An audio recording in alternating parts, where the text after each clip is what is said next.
And it's on? Yes, it's on. Good. Yes.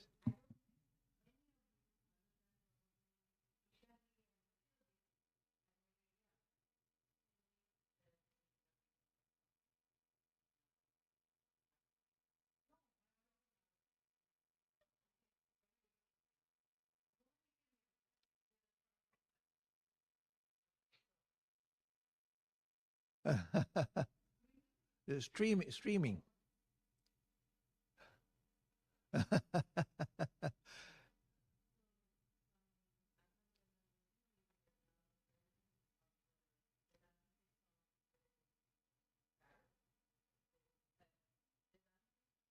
Centre Vedantique Ramakrishna. Everything in French is backwards.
So very glad to see all of you. And just to maintain the tradition, let me begin, well, not just to maintain the tradition, but because I like to do it. Let me begin with a chant. Om Asato Ma Sadgamaya Tamaso Ma Jyotirgamaya Mrityormamritam Gamaya Aviravirmaedhi Rudrayatte Dakshinam Mukham Tena Mam Pahi Nityam Tena Mam Pahi Nityam. Lead us from the unreal to the real. Lead us from darkness unto light. Lead us from death to immortality. Reach us through and through ourself, O Lord, and protect us evermore from ignorance by thy sweet, compassionate face.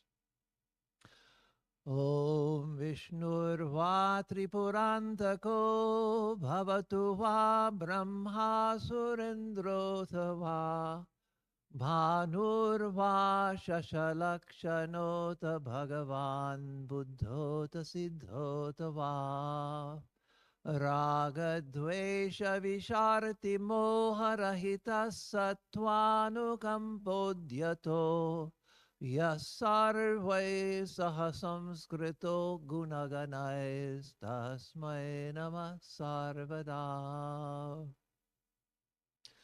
The Supreme Reality and its messengers are known by various names in various traditions.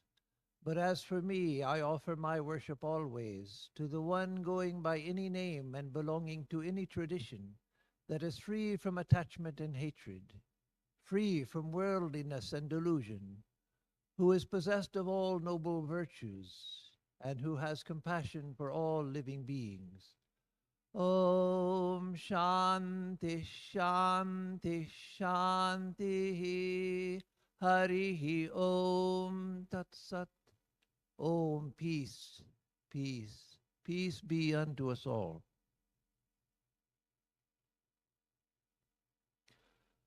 So I'm so happy to be here to see all of you, all of the dear faces, and people that I know so well. A couple of new faces, 3 or 4 new faces, which I'm also very delighted to see. And delighted to see the faces that I know so well. Someone asked me today at lunchtime, maybe it was Mridula, I forget. Someone asked me today if I slept well. And so I said, yes, I slept in my own bed last night. So, in my own bed, in my own room.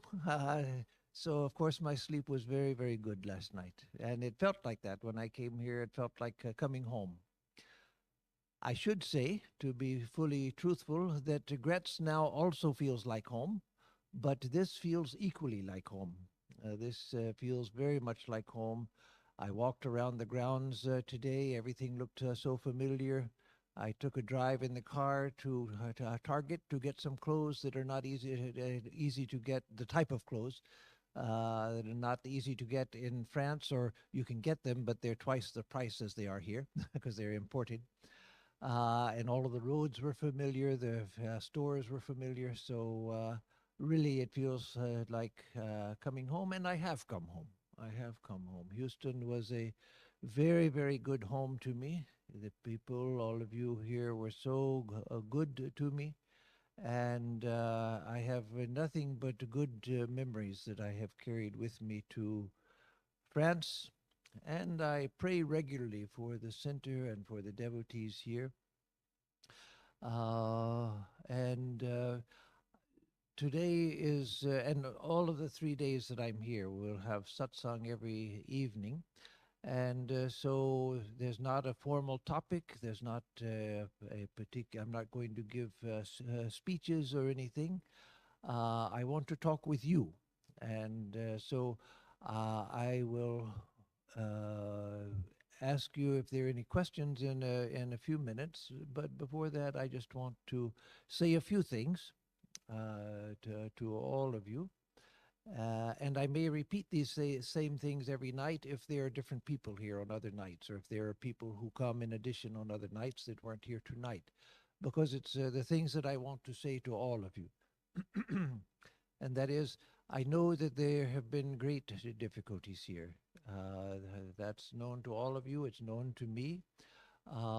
There's no excuse for what happened. There's no explaining it away. What happened? It was a matter of great regret, and so I don't have anything other to say about that, but that it was inexcusable, and it was something that left a mark on the hearts and minds of the devotees here.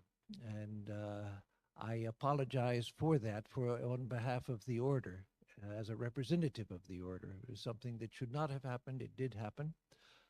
But it did happen. It's not something that we can go back in time and take out, something that we can go back in time and redo, something that we have to learn in spiritual life. It's part of spiritual life, and it's part of the life of Vedanta, that we have to face the circumstances that come to us, all the difficulties that come to us. We have to face them directly. The things that we have control over in life, that we can try to do our best when we confront them. There are other things that come that are unexpected, that happen, that we don't have control over. And this was something that people here did not have control over. It was something that was totally unexpected, something that was totally out of character for a monk of the order. And we have to face things as they come, to recognize what happened, and to move on.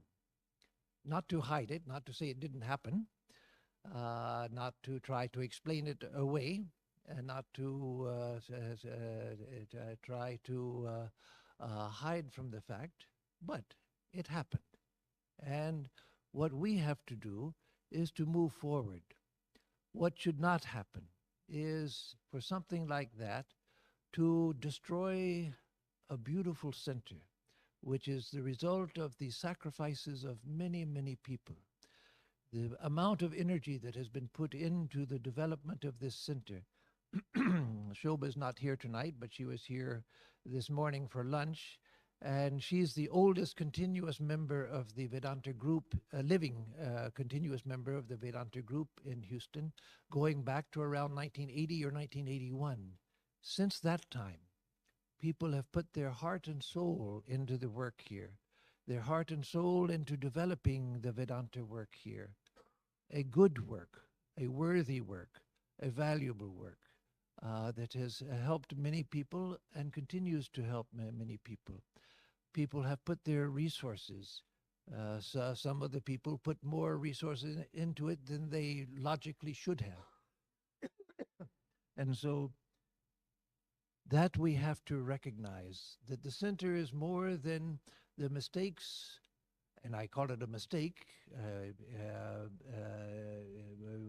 don't know of another word to call it, an error, but an intentional error of one person, the bad action of one person.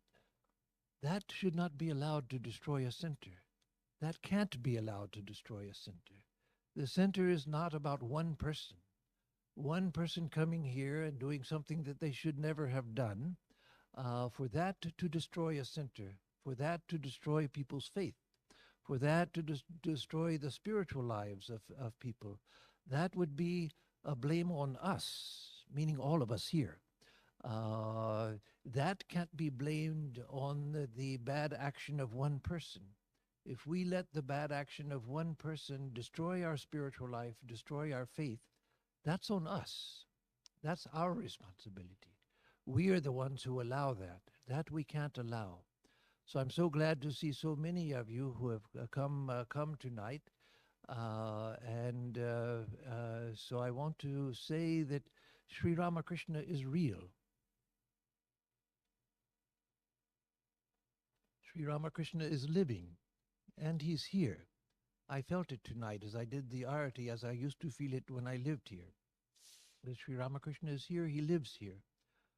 Once someone asked Holy Mother, Sarada Devi, it doesn't say who this disciple was asking about. It was a brahmachari who was asking Holy Mother about someone who had fallen from the path. My assumption is it was probably about Asutosh Mitra, who was the brother of Swami Trigunatitanandaji, the brother of a direct disciple of Sri Ramakrishna, a Swami, and who had served the Holy Mother closely. You find him in pictures with the Holy Mother. He was very dear to the Holy Mother, and the Holy Mother was very dear to him. But he fell in love with a teacher at the Nivedita Girls' School and left the order, and they got married. He later wrote a beautiful book about Holy Mother. It's one of the most beautiful books about Holy Mother. It's in Bengali. It's my single favorite book about the Holy Mother. But this happened. A person who was so close to the Holy Mother, staying with the Holy Mother, serving the Holy Mother, a brother of a direct disciple of Sri Ramakrishna, and yet that happened. He left the order, got married. Not that there's something wrong with marriage, but there is something wrong with a Swami who decides after becoming a Swami that, okay, I was going this way, now I'm going that way. And so this other disciple asked the Holy Mother, how could this happen, Mother? How could this happen? And Holy Mother said, who knows how and why Sri Ramakrishna is doing what he does through different people. But everything is through Sri Ramakrishna. Everything is happening through him. So even when something like this happens, something which is devastating to people and which has hurt the center a great deal, affected the work here in ways that even most of you don't know, that also we have to accept it happened. It happened. It's not a reflection on Sri Ramakrishna. It's not a reflection on the order. I myself am a monk of the order, and I worship the order. Swami Vivekananda said that the order is the body of Sri Ramakrishna, and I believe that. I felt it. I've seen it. And so, yes, mistakes happen. This isn't the first one, and it won't be the last in the long course of history. Sometimes things happen. So we have to face it that, yes, it happened. It wasn't right. It's not excusable. It's not, you can't just brush it off. But it happened and it's over. And so we can't let that destroy us. The center has to continue. The center has to be upheld by the people as it has been upheld by the people in the past. We can't have a center without the faithful dedication of the devotees. Swami Vivekananda said that when in a country monasticism becomes overemphasized, too many people become monks, as happened in India during the Buddhistic period, that it degrades both monasticism and it degrades the householder life.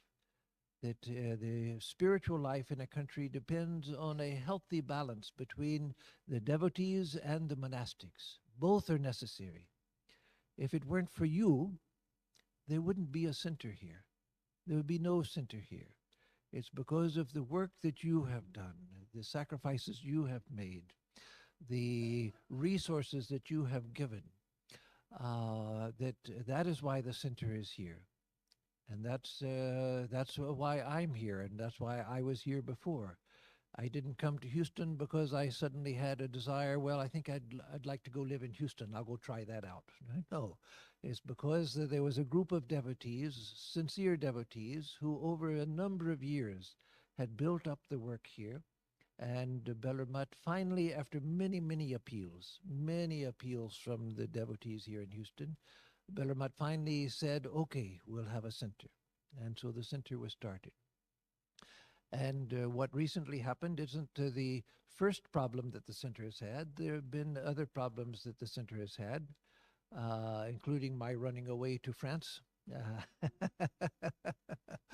But through all of that, Sri Ramakrishna is constant. Sri Ramakrishna is eternal. He's alive. He's conscious. He is present. And his work continues through all of the ups and downs. The ups and downs are because we all have a variety of karma. We have individual karma and we have group karma as well, just as there's national karma. And through the ups and downs, we work out our karma. If everything goes completely smoothly, we go to sleep. We go to sleep. We just say, well, everything's fine. I don't have to worry about anything. And it doesn't make us go closer to God. It makes us say, well, I can relax and go to sleep. I don't have to think about anything. It's through the difficulties in life, through the ups and downs, that we work out our karma. It's said about the gopis in Vrindavan. And Sri Ramakrishna used to quote this idea from the Vaishnava tradition. I mentioned in the Srimad Bhagavatam, that through the joy of the love of Krishna, the gopis worked out their good karma, and through the pangs of separation from Krishna, they worked out their bad karma. But everyone, all of us individually and collectively, have to work through our karma. And things like this happen for what reason we don't know. Anyone who claims to know why it happened, unless they have a direct revelation from Sri Ramakrishna, we don't know.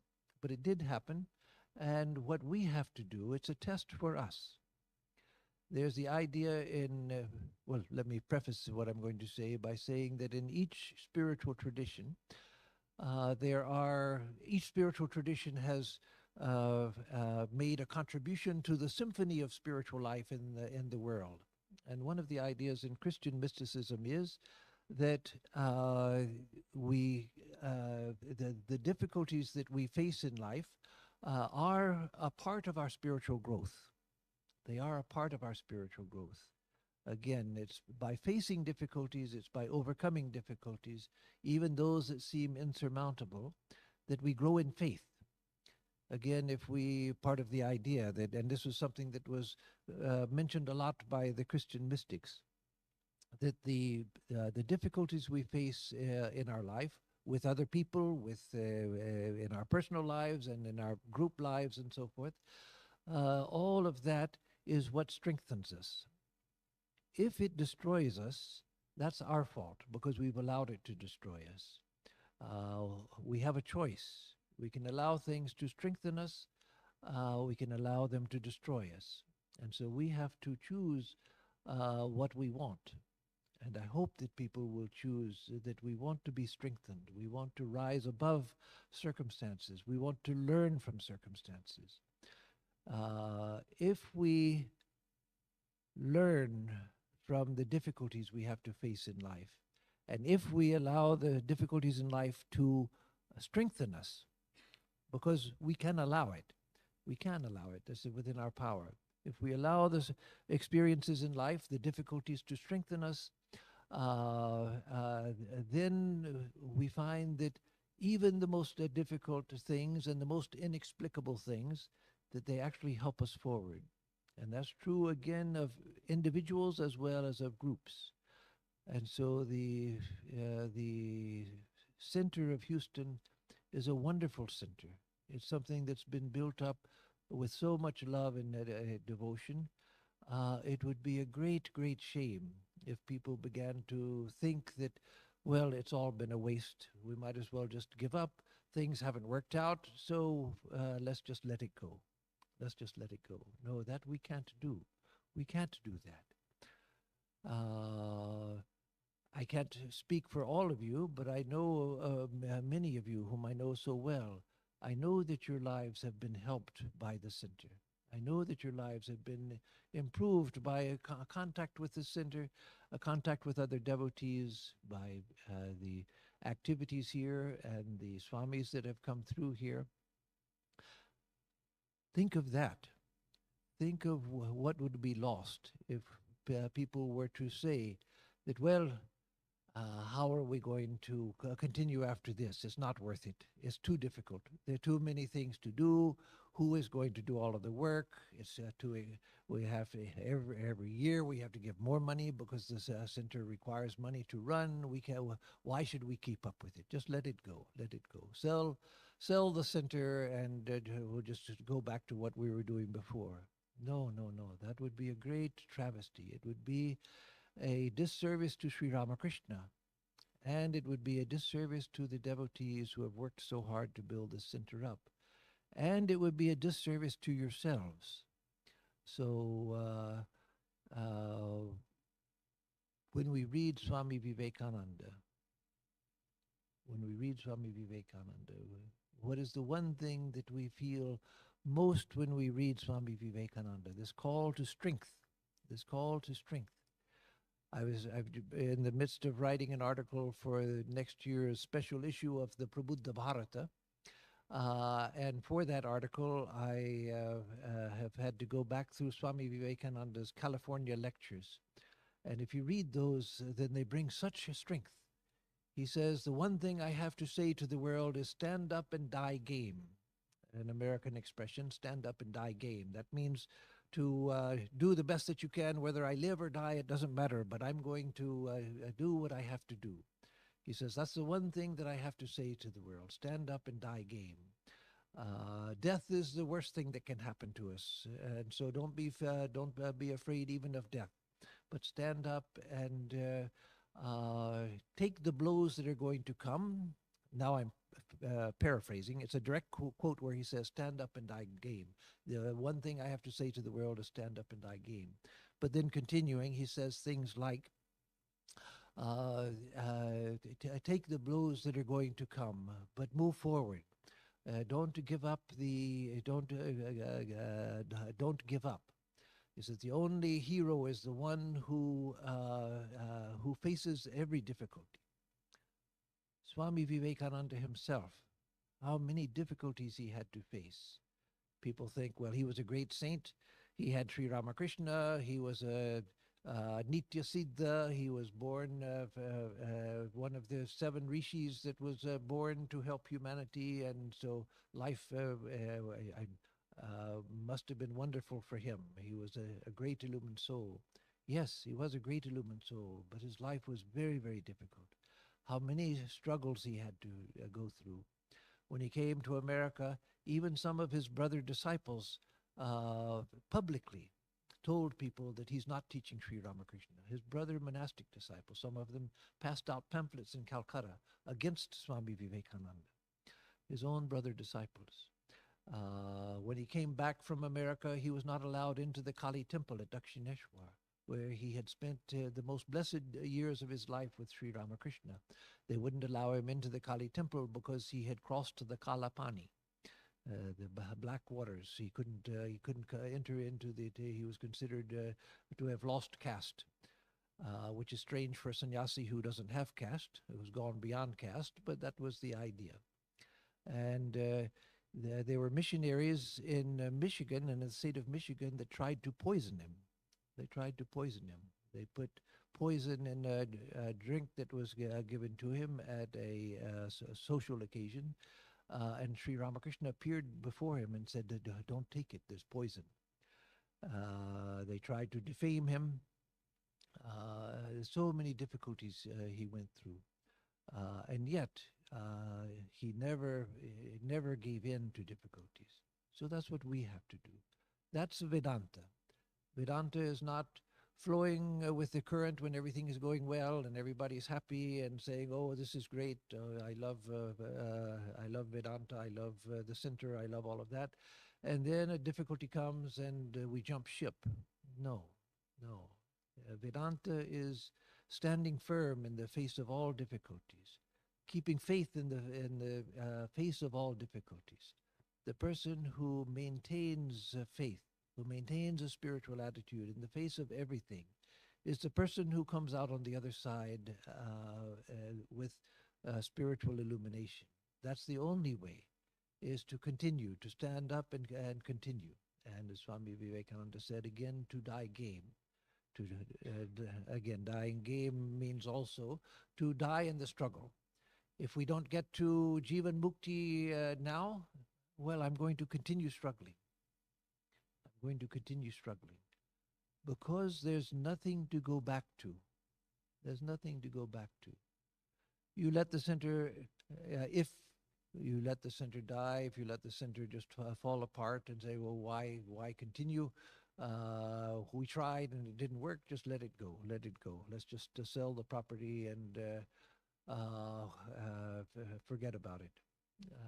No, then you have retreated back to where you were before you started the center. You started it because, and those of you who were not there at the beginnings of the center, but who came later, you came to the center because there was a value to be had here. And that value is still here. The value is still here. Sri Ramakrishna is not dead. He's still alive. He's still guiding those. When we read the lives of Sri Ramakrishna, Holy Mother, Vivekananda, and the other direct disciples, monastic and lay disciples of Sri Ramakrishna, we read about all kinds of difficulties that people went to, but it's a story on the page. And we don't think that that could happen to us. It's just a story in a book. And oh, it's such an interesting story. Oh yeah, I love that story. But it's just a story. But no, that was real life for the people who lived it. Like the devotee of Sri Ramakrishna, Harish, a devotee that Sri Ramakrishna was very fond of. After Sri Ramakrishna passed away, his wife was extremely upset with him because he was ignoring her.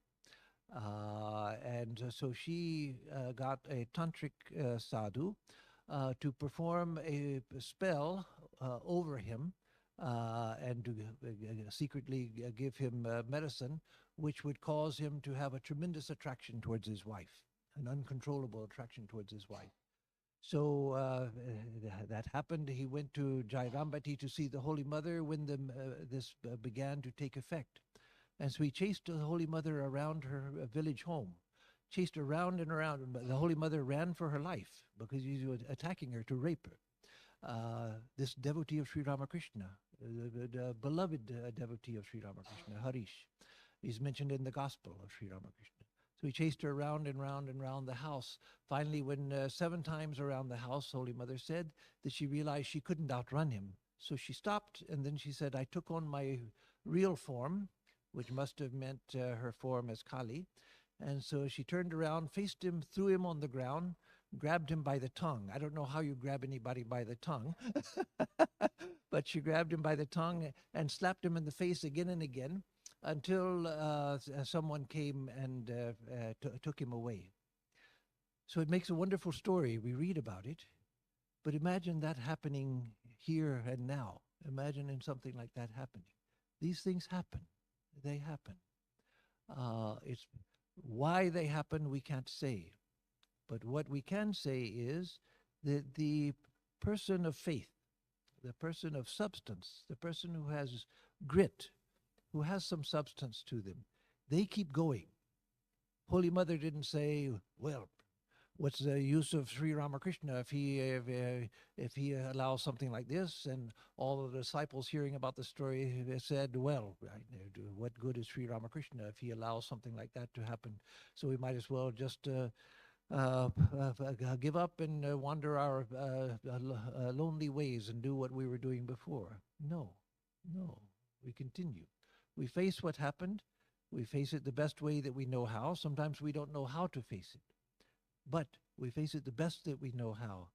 And we face it with boldness, with strength, with faith, knowing that in the midst of all of such difficulties, Sri Ramakrishna is there.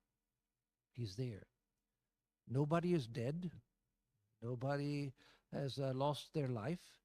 We're all here. We're all continuing. And so, again, we have a choice of letting things destroy us or saying, okay, that, again, no excuses, no explaining away, none of that, knowing that what happened was bad, it was awful, no excuses for it, but it happened. And now we're still here. As I used to say sometimes when I was here once in a great while, when in a lecture, when it would be appropriate to the theme, I would say that the real hero, if by some mistake or by a mistake of the judicial system, they end up in prison, they're put in prison, the real spiritual hero is one who says, okay, now I'm here. So now what do I do? How do I face this spiritually? What do I do now? Even if the person was guilty because of in a fit of passion or something, they did something that was completely uncharacteristic, and now they're put in prison. The hero is one who says, okay, this has happened. This is the worst that could happen to me. It's worse than dying. I would rather die than be put in prison, but this has happened. So now what do I do with it? Now what do I do with it? That's the question for each of us to ask in the face of every difficulty. Now what do I do with this situation? Now how can I rise above it? Not, and I don't mean that we have to do something with the situation. The situation has happened. It's over. But now what do I do in the aftermath of it, with the results of it? How do I rise up and continue? And how do I help the center, the collective community here? How do I help the people to rise up? So take faith, because it's justified. It's justified. If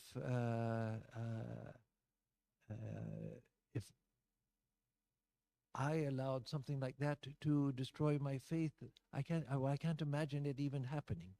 I can't imagine even the possibility of that happening. I can't imagine losing my faith over something like this. I can't imagine losing my faith and thinking that, well, the Vedanta work is not worth it. It is worth it. It's changed my whole life. It's changed my whole life completely. My life is not at all what it was, where it was going before I came to Vedanta and before I came to the order. And that's true of thousands of people. In fact, it's true of tens of thousands or hundreds of thousands of people. It's changed the lives of so many people. And we're going to let one foolish person and his foolish actions, which again are not excusable, we're going to let the foolish actions of somebody, even if it had been against me, am I going to allow that to ruin my life? Why would I allow that? Why would I allow it to ruin my life? Because I have a choice.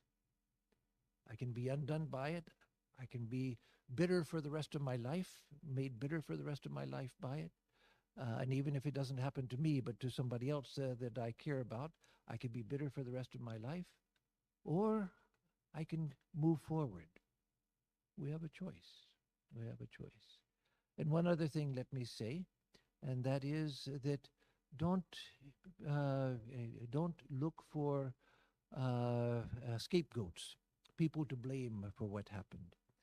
What happened was because of the person who did it. There's nobody else to blame for it. It's not that anybody else instructed him. It's not anyone else that permitted him.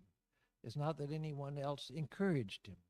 It's not that anyone else thought that I see what's going to happen, but I'm just going to stand back and let it happen. No, don't look for people to blame. That's so easy. It's so easy when something goes wrong to start saying, "Oh, she did it. He did it. It's her fault. It's his fault." No, no, it's not somebody's fault. I know that there have been people that have blamed Swapna Chaudhary for what happened. What a silly thing. How silly. How ridiculous to blame Swapna for what happened. They said, "Oh, she should have known. She should have known." She didn't know. She didn't know. If somebody else knew, why didn't they step forward?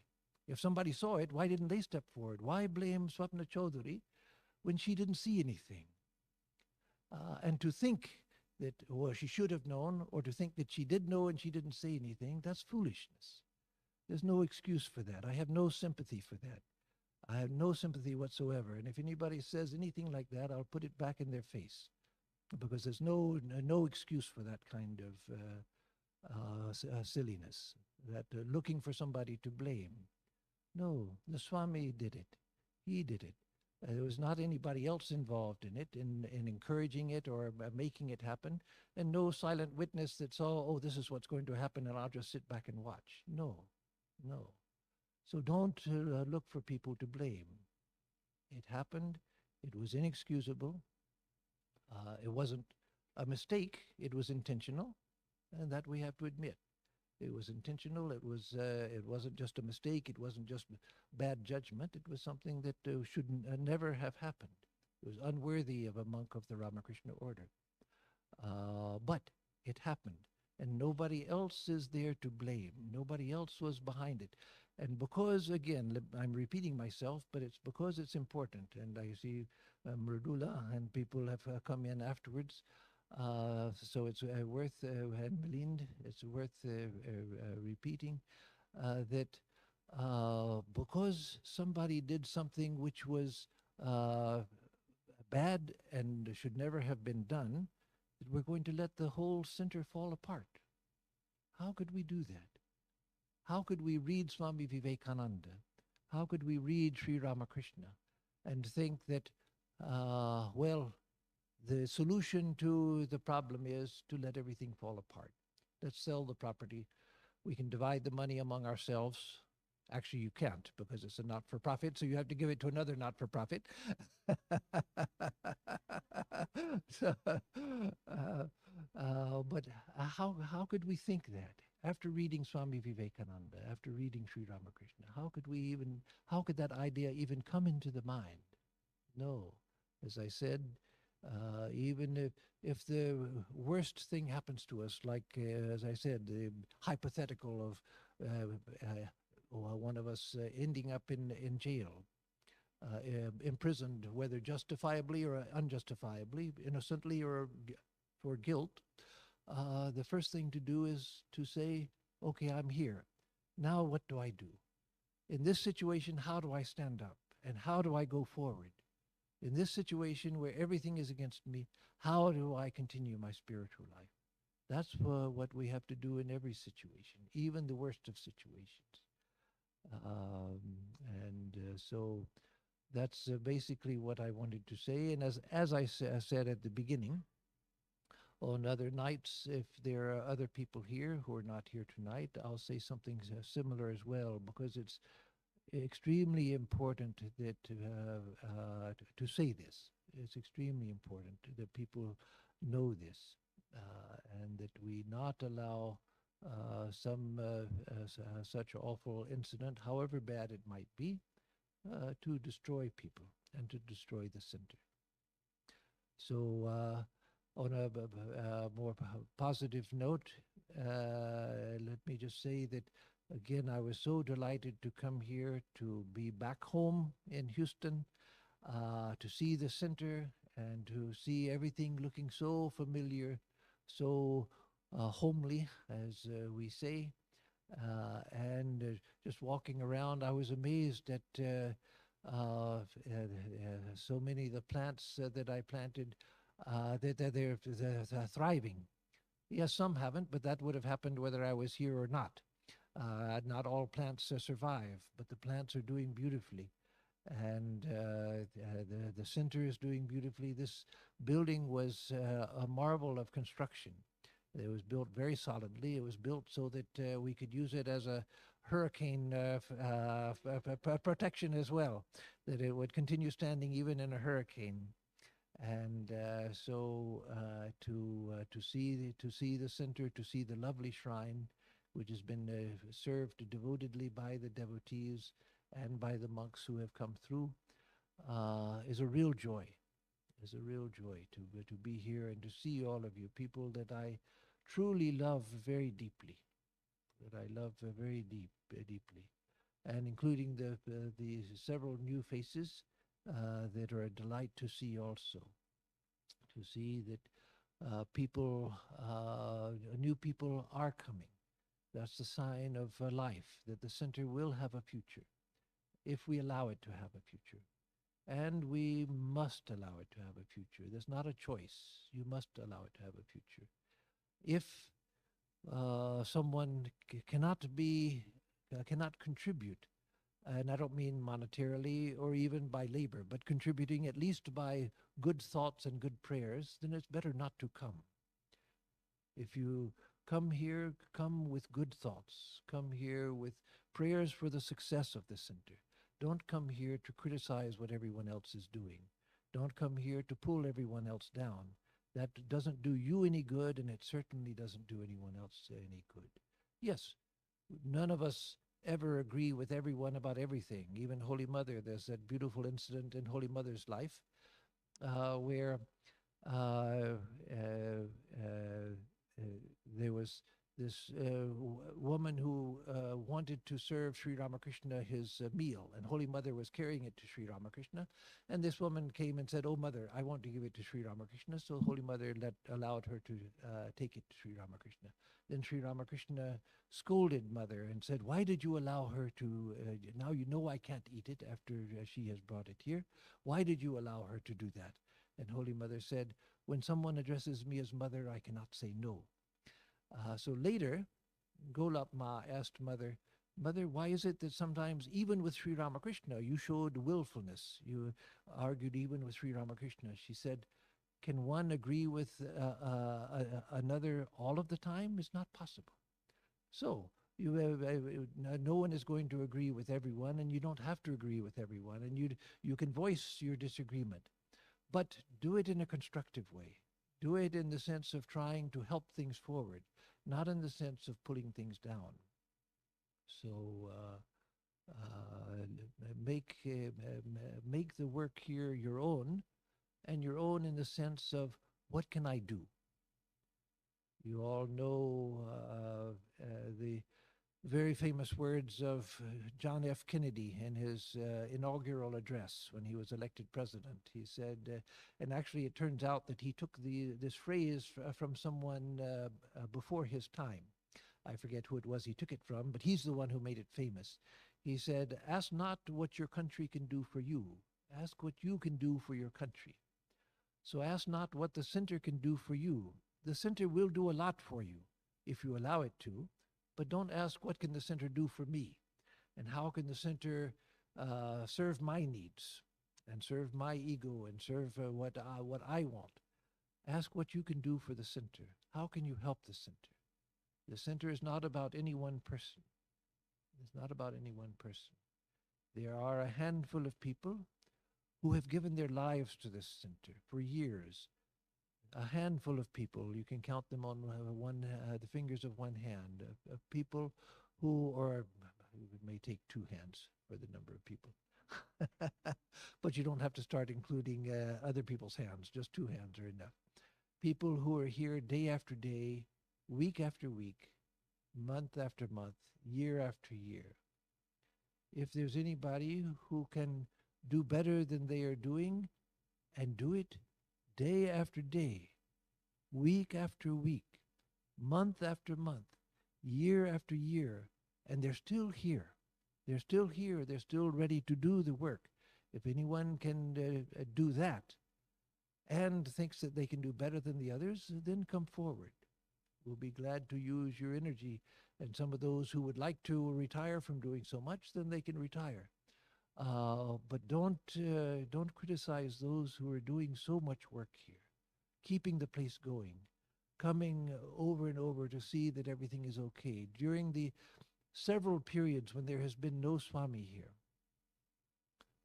before the first Swami came, after the first Swami left, and there was nobody here. After I was taken to France for a year, there was nobody here. And now, after the last resident has been sent back to India, there's nobody here. These are the people who keep coming, keep taking care of the shrine, keep taking care of the grounds, keep paying the bills, keep answering people's inquiries. So don't criticize these people. Help them if you can. Help them if you can. And again, you may not agree with them, and you can tell them, I don't agree with such and such. But do it in a constructive way. Do it in a helpful way, because you think that something could be done better than you see it being done. But if you do that, be ready to do it yourself. Don't give empty suggestions for somebody else to take care of. If you have a great suggestion of something that needs to be done, come forward and say, I will do it. I'll take care of it. But I think we should do this, but I'll take care of it. Don't say, why don't you do this? The others are doing so much. And then to add on top of that, why don't you do this? Why don't you do that? No, don't do that. That's destructive. Say, I see that there's a need. I will come myself and I'll do it. And if I can't do it, I'll give the money to hire somebody to do it. But don't say, why don't you do it? No, people are doing so much here, so much here. So let me now see if there's anything that anyone would like to ask, anything that anyone would like to say.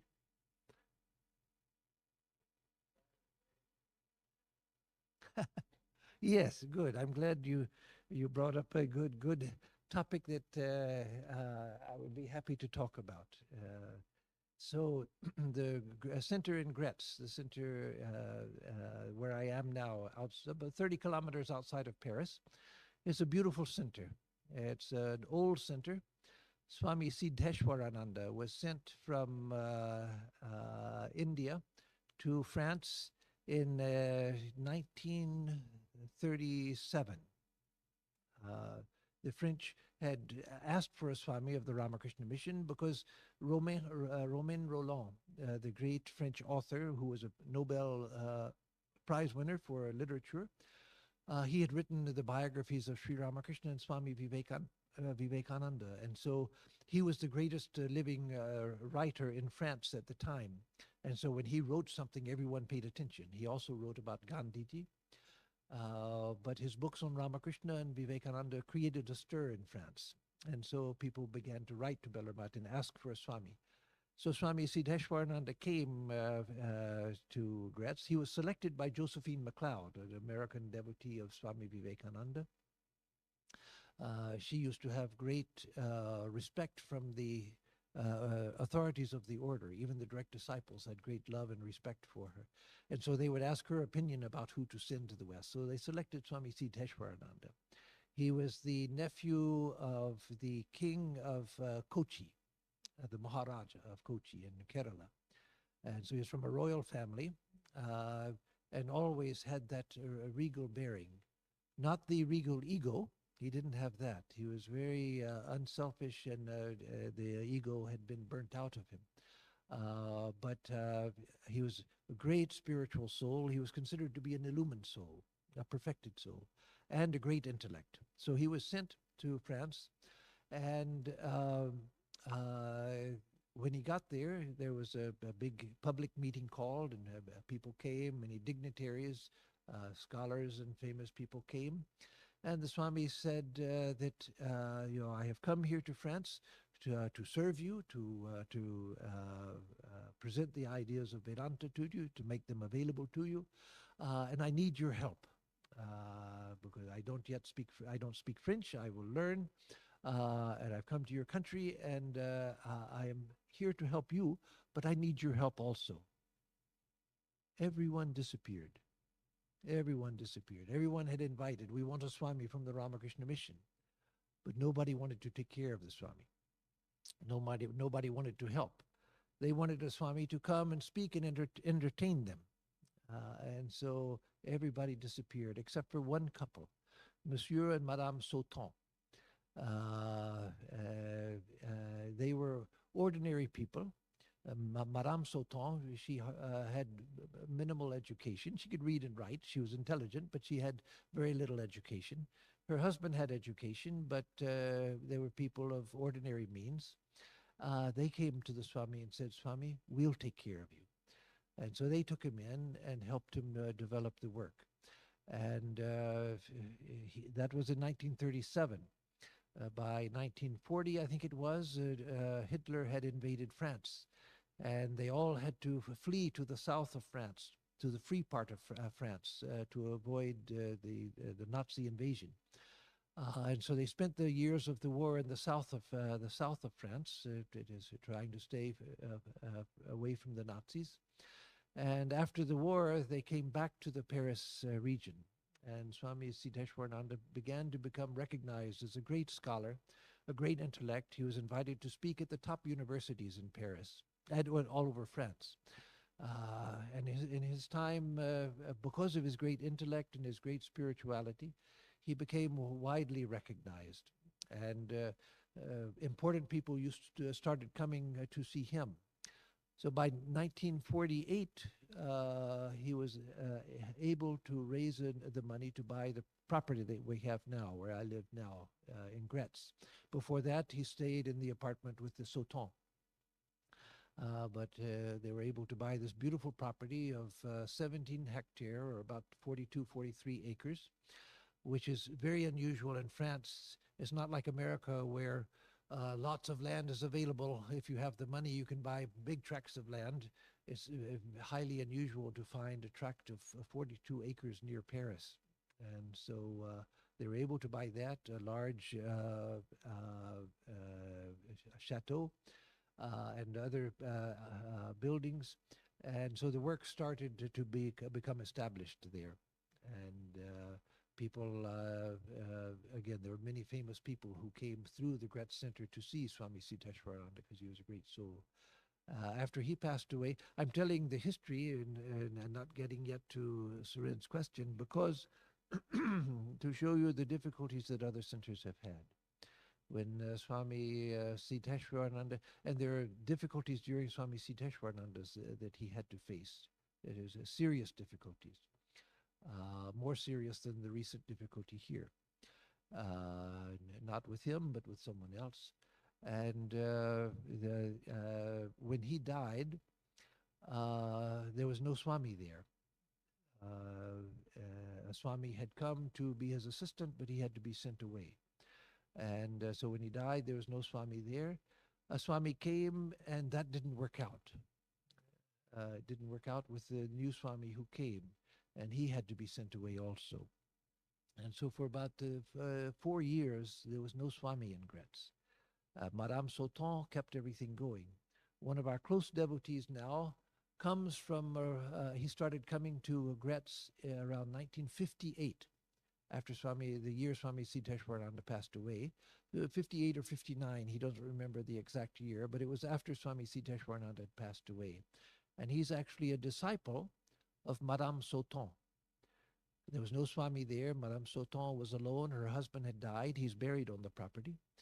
And about Monsieur Sauton, Swami Siddheshwarananda had said, he is a true son of India, and he's a true jnani, a true knower of the truth. Great soul, Swami Siddheshwarananda said about her husband. But she continued, and she alone kept the center alive. And when the other Swami came and he had to be sent away for reasons I won't go into, there was nobody, no Swami there, no Swami that they knew was coming. So she gave initiation to a few people. She had received initiation from Swami Siddheshwarananda, and he had trained her. And so she gave initiation. And this man, Yves Baudron, he's our Sanskrit professor. He speaks in the highest terms of Madame Sauton as a great spiritual person. She told him, well, he was in his late teens when he first came, she told him that you will become a Sanskritist and you'll translate Sanskrit texts into French. He had no idea of ever studying. He didn't even know what Sanskrit was. He had no idea of studying Sanskrit. But later, several years later, he had an opportunity to study Sanskrit, and he has translated Sanskrit works into French, and he still, at the age of 85, he still is our Sanskrit professor at the Gretz Ashram. He still teaches classes in Sanskrit. She also told him that you will become a horticulturalist. And at that time, he had no idea. He was ready to go to college. He didn't know what to study. But one day in Paris at the university, he just happened to bump into a professor and started talking to the professor about about things. And in the course of conversation, the professor said, I'm the first professor of horticulture in a university in France. We're beginning a department of horticulture, and I want you to be my first student. And so here, just 2 weeks earlier, she had told him that you will become a horticulturalist. And so just by chance, he bumps into this man. So she was a great soul. And she continued the work there. She kept things going. Uh, uh, uh, the center went through other problems. When Swami Ritajananda passed away, no one accepted the new Swami, Swami Vitamoananda, and the center almost fell apart. Everybody left. There were mainly 3 devotees that continued from Swami Ritajananda's time to support the center and to come. And gradually new people started coming, but the center went through a terrible time at that time. And when I came, the center was almost lost. I found out that the trustees had decided to just let the center go, to forget about this. The trustees of Belar Mutt had decided that there are too many problems there at Gretz. We'll just let it go. And we'll try with the Swami to start a new center somewhere. Just start with an apartment or something, get an apartment in Paris, and we'll just forget about Gretz. There's too many problems. And then someone suggested, why don't you call Swami Atmarupananda? He went to Houston when there were problems there and things worked out well. He can solve the problem in Gretz too. So then they called me as a last resort. It was either call Atmarupananda or just we'll write off for the Gretz Center, let it go, and we'll forget about it.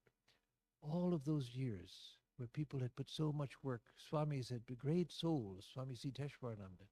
Swami Brahmananda came to the room where my bedroom, which was Swami Siddheshwarananda's bedroom. He was a disciple of Swami Brahmananda.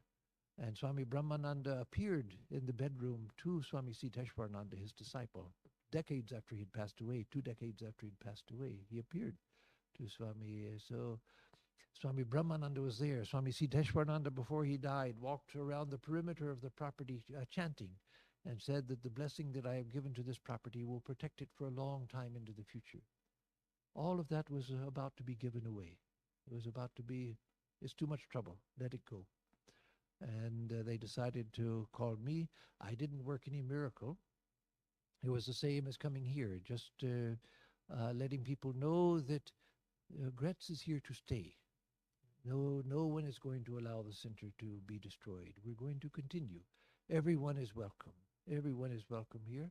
And the help of all of you is needed, and everything's settled down.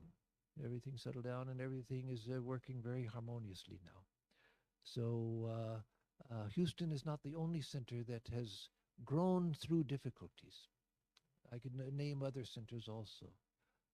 So don't think that, well, we've had difficulties, so It's all us. So we are the only people who ever experienced difficulties in the world. No, there are other centers who have had terrible difficulties before. And I could go in elaborate on the difficulties that Gretz went through, but that wouldn't do any good. But believe me that I've only scratched the surface of the difficulties there. But it's a wonderful center. So now coming to Suren's question, and I'll end after that. Um, the daily routine, we have 6 o'clock. Well, first I should mention who follows the daily routine. There are, besides me, I'm the only Swami there, but there'll soon be another Swami. I sent a French brahmachari to Bellarmine to get sannyasa, and he'll be getting it on the 5th of June, or actually it'll be the early morning 6th before dawn. It still counts as the 5th according to the Indian calculation. And he's going to stay in India hopefully for a year or 2 or 3, but eventually he'll be coming back. But otherwise, I'm the only Swami and right now the only monk there. And there are 4 people that are full-time resident workers, volunteers who live in the center with me, who've dedicated their lives to the center and have been there for many years. And then there's a 5th who is the father of one of the devotees who started coming to the center as a devotee in the 1960s. And when Swami Ritajananda died and Swami Vita Mohananda took charge, he was one of the only 3 people. His wife was one of the other 3 people. One of the only 3 people who continued with Swami Vita Mohananda and helped him forward. He's not famous by his name, but he's very famous throughout Europe for the songs he's written. He's written songs that have made popular singers in France famous. He wrote his most famous song. He's written many famous songs, but his most famous song, which anyone in Europe knows, is the title of it is Voyage, Voyage, in which he mentions India. And he mentions the Ganges also. So he lives there. He has Alzheimer's now. He's in his mid-80s. Now he has advanced Alzheimer's. He still knows who all of us are, but he forgets everything else. But we've told him that he can continue there until he dies, unless he needs 24-hour special medical care. But even if we have to hire a nurse to take care of him, he has plenty of money and he can afford that. And so as long as it's physically possible, we'll keep him in the center. All he wants to do is to die there. And again, I'm prolonging this part because it's very valuable to say. Such a wonderful man. He was an ordinary man, except that he became very wealthy through his writing of famous songs, but otherwise an ordinary man who had the ordinary problems and tendencies of people. But he's become, through Vedanta, again, he didn't start out, he wasn't born on a lotus, he didn't have extraordinary spiritual qualities or anything. He was a very ordinary man who caused his wife a lot of misery, and she died at the center a couple of years ago during COVID. Probably from COVID, 3 years ago, probably from COVID, but at that time so many people were dying that they couldn't even investigate what the cause was. She just died, and probably COVID. But again, a very ordinary man with ordinary tendencies and everything, but by his continual association with the center, his son who lives in the center and who's my right-hand man, Naren, he first came to the center in his mother's womb. And so this man, now he's the most regular person, even with Alzheimer's. He's always in the shrine. He stays in the shrine more than anyone. He stands in front of the picture of Sri Ramakrishna for the longest time, just staring like this, just staring at Sri Ramakrishna for a long, long time, every day. He goes to the statue of Shiva, Nataraja, that we have a big Nataraja made by another devotee that I know who passed away a number of years ago, a famous French sculptor. And he stands in front of the Shiva Nataraja, just staring at him for a long, long time. The most wonderful devotee. Even when he was recently hospitalized to go through tests when they found out that he was in very advanced Alzheimer's, The nurses said that he was always telling them, "Oh, it's time for the shrine. I have to go to the shrine now," and wanting to follow the center's routine while he's there in the hospital. And so the only thing he knows is the center, Sri Ramakrishna, and that's what he remembers, and that's all that he wants to remember. So he's become a wonderful man, a wonderful man. And his wife, who lived at the center far longer than he did. They had a friendly separation, and he remained as a devotee coming, but she's lived in the center for 25 years or something, and died in the center. A wonderful person as well, Tara. And so we have the 4 people besides myself living there as full-time workers. As Jean-Michel, this man, Jean-Michel Riva, the old man. And then we have, right now, we have a couple of other volunteers that are staying there for months at a time. But they come and go. But they stay there for months and then go and then come back and stay for some months. We have an American woman, an American devotee that I haven't met, but I've known of her for some years. She was staying at Ridgely Manor. She came after my time at Ridgely Manor and was a volunteer there for years, a hard worker. She's now coming to Gretz to stay. And so we'll have maybe 6 people who will be permanent residents there helping with the work. It's a big center, as I said, a big property, but we, now, as I started to say, now they're coming back to Surin's question, the people who follow the schedule, which I'm about to tell in conclusion of tonight's talk, we often have 2, 3, or 4 seminars, different seminars going on at the same time at the center. During the week, we often have at meals, we have at least 25 people there for food regularly for meals. And weekends, we often have 60, 70, 80, 90 people there on the weekends, and people who come and stay, because we're, again, outside of Paris, out in a tiny little village. So in the village, not many people from the village come. In fact, after so many years, the people in the village still say, "Oh, that strange cult." It's still considered a strange cult. And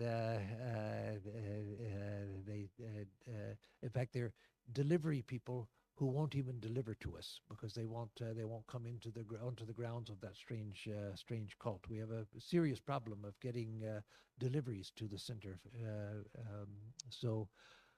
But people come from Paris and from other towns around, and so it's the most active center in the Western world. There's no center that comes close to the level of activities that we have. We have the university.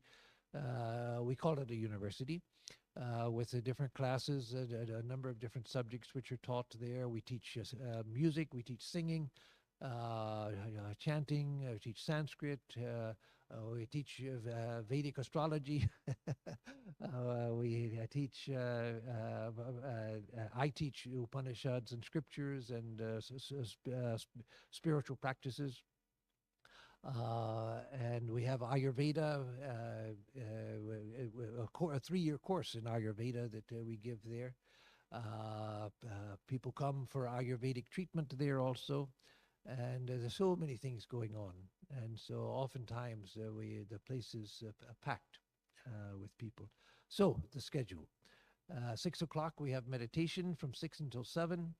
At 7, just a silent meditation. At 7 o'clock, there's some chanting. We chant the Guru Stotram.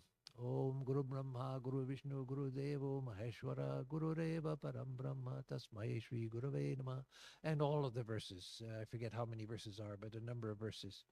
And then we do a chant to Sri Ramakrishna, and then reading from the Gita. Every day we make our way through the Gita. If it's a short chapter, a whole chapter. If it's a long chapter, divided into 2, or the longest chapter is divided into 3 parts. And then reading from the teachings of Swami Vivekananda and readings from the teachings of Sri Ramakrishna. So all of that after the hour meditation, and then 15 minutes of chanting, and then the reading from the scriptures and Sri Ramakrishna, Swami Vivekananda. That's every day, without fail. Then breakfast at 8 o'clock.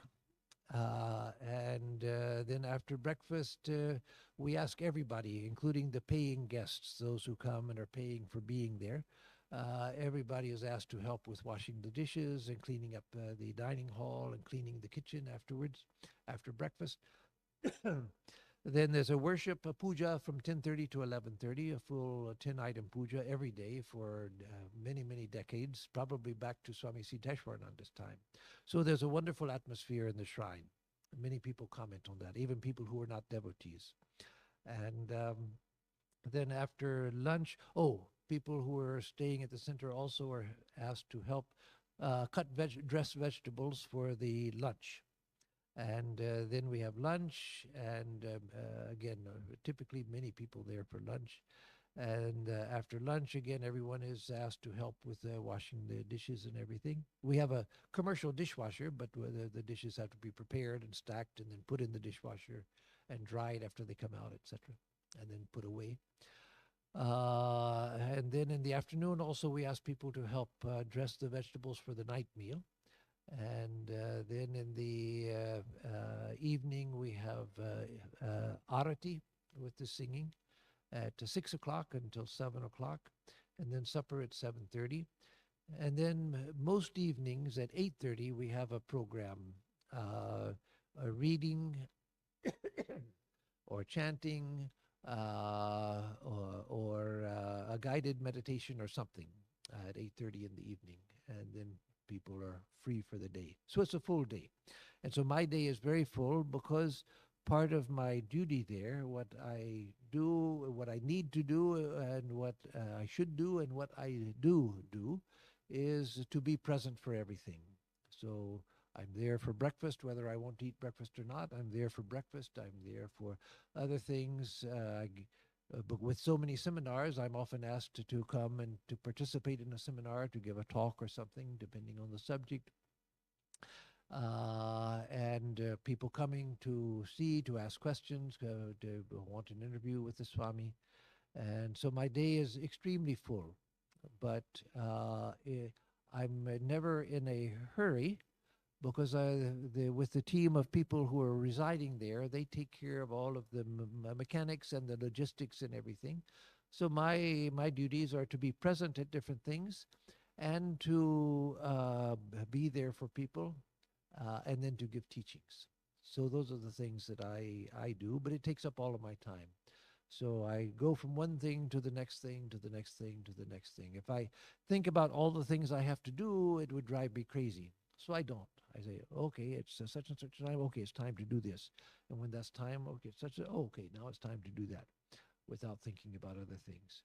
And so it's a full life, but it's been a very good life for me. It's been very good. Life here was very good for me, and life there has been very good for me. Now I can give the talks in French, broken French, but still in French. Because France is not like Germany or Holland, where you can, for years, you can continue without learning the language and giving the talk in English. In France, that's not acceptable. The French are extremely French. So they were very patient with me for the first year when I had to speak in English and have a translator, but now I give all of the talks in French. So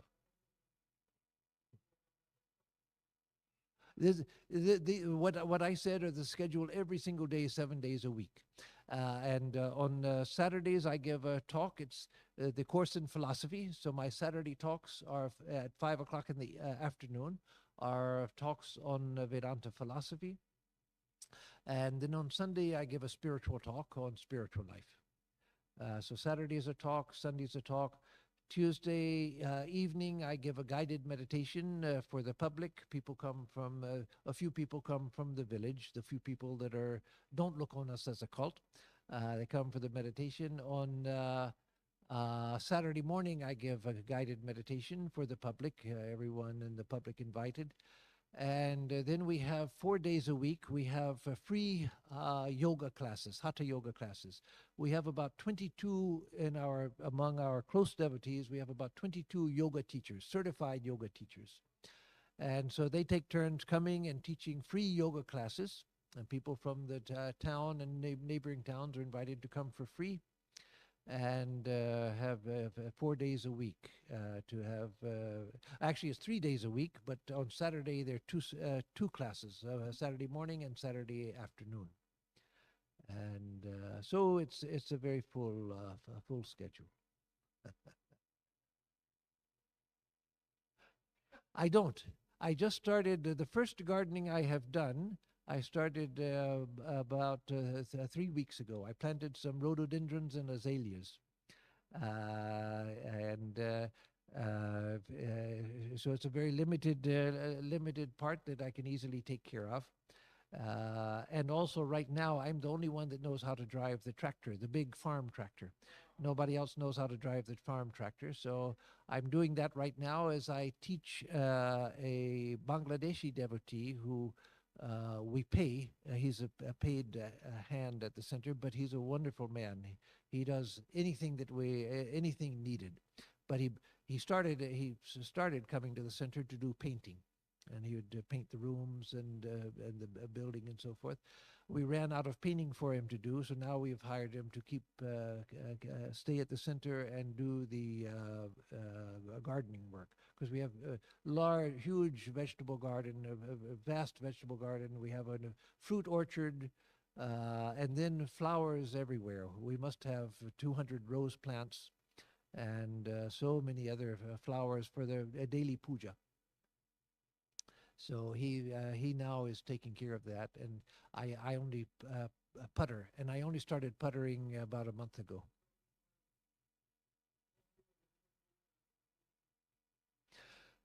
They once were, and we hope they will be again soon. But during the years after Swami Vitamohananda died, and I had not come, and things were falling apart, and there was COVID, everything fell apart with the garden, with the honeybees. We have honeybees also.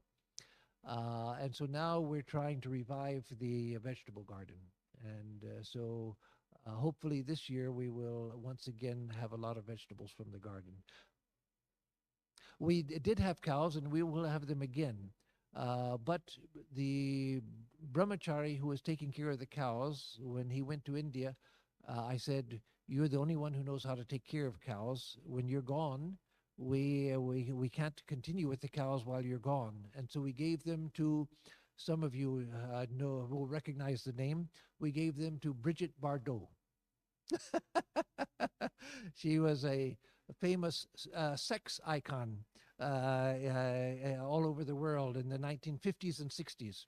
Now she's very old, in her 90s, and she has become an animal rights person. So she has a preserve for animals.